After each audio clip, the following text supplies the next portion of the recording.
Hola mga mi! At dahil sobrang daming nagtatanong sa akin, kaya ito po gagawan ko na ng video para mas maintindihan nyo kung ano yung mga requirements na hinanap sa akin sa school nung in-enroll ko si Ethan. Sa mga hindi nga nakakaalam, kami nga ay bago lang dito sa Spain at alam niyo naman siguro kung ano yung status ng mga bagong OFW dito sa Spain. At para sa mga katulad kong mamis na nag-worry at hindi alam yung proseso para sa pag-enroll at pag-aaral ng kanilang mga anak dito sa Spain, sana ay makatulong sa iyo itong video na to. Noong una nga ay talagang napapaisip din talaga ako kung tatanggapin ba si Ethan na ito sa school. Kaya nag-research ako at nagtanong-tanong kung ano nga ba yung mga kailangan at dapat naming ihanda. So bago lumipad yung mag-ama ko rito sa Spain, talagang inasikaso namin lahat ng mga school papers niya, lahat ng mga documents, school record, at yung mga birth record niya nung baby siya dahil sabi nga nila ay kailangan daw yon. Si Ethan nga pala ay 7 years old pa lang at hindi po niya natapos ang grade 1 sa Pilipinas. Opo, nasa 4th grading pa lang sila nung time na yon. Nakapag-kinder din naman po si Ethan sa Pilipinas. At dahil nga matataas yung grade ni Ethan at marunong na siyang bumasa at magsulat nun, kuha po namin yung grade 1 card niya kahit nga hindi pa niya natapos yung buong school year. At yung card na yon is dala-dala din ng asawa ko dito sa Spain para nga kung sakaling hanapin dito sa mga school. So fast forward tayo mga mi, eto at namili na nga kami ng school supplies na kailangan ni Ethan. Makikita niya sobrang dami niyan as in, pero yan po yung mga nasa listahan na binigay sa amin ng school. Month of April nga dumating yung mag-ama ko dito sa Spain, kaya nagkaroon kami ng halos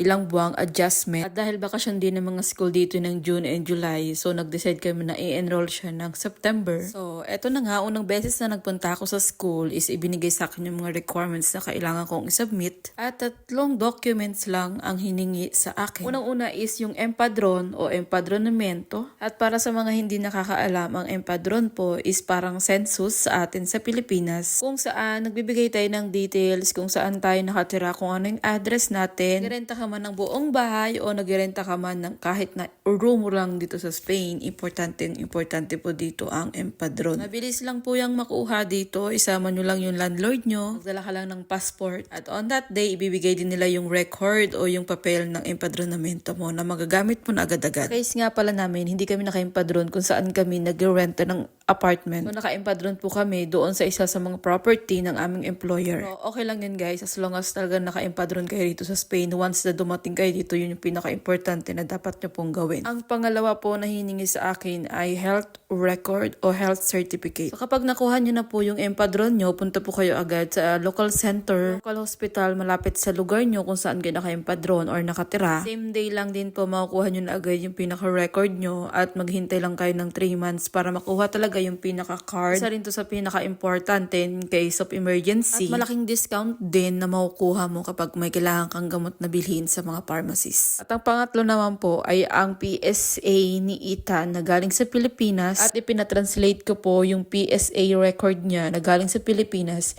dito sa Spain. Kaya humana po kami ng lawyer na pwedeng mag-translate or mag-certified nung PSA ni Ethan na yun na naka-Spanish translation. So sa madaling salita mga mi, yung mga documents na niready namin nun sa Pilipinas ay hindi rin po namin nagamit dito sa Spain nung in-enroll namin si Ethan. So unang-una po is yung empadron para doon po nila malaman kung saan po nila ilalagay na school yung anak nyo. Kung saan po kayo naka-empadron, doon po sa area nung yun ilalagay yung anak nyo. Pangalawa is yung health card o health certificate, and pangatlo po yung PSA na naka-Spanish translation na po. So yun lang po talaga as in yung mga hiningi sa amin dito sa school para nga makapasok si Ethan. At kung makikita nyo po sa public school namin siya rito in-enroll, so puro Spanish po na bata yung mga kasama niya sa school. Nung una is talaga naisip na namin na mahihirapan si Ethan mag-adjust dahil hindi pa siya marunong magsalita ng Spanish.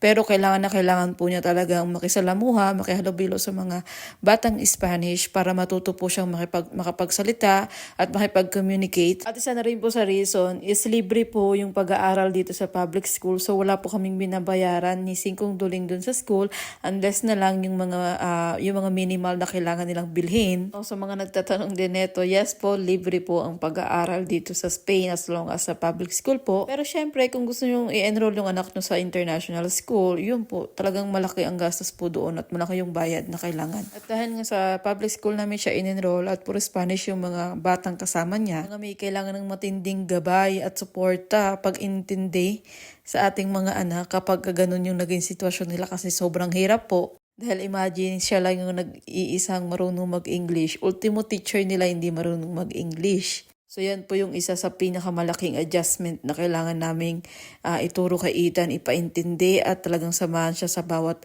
lesson na kailangan niya pong matutunan dito. So yun lang po muna. Kung may mga katanungan kayo about dito sa Spain, just comment down below para masagot po namin. Muchas gracias. Hasta luego.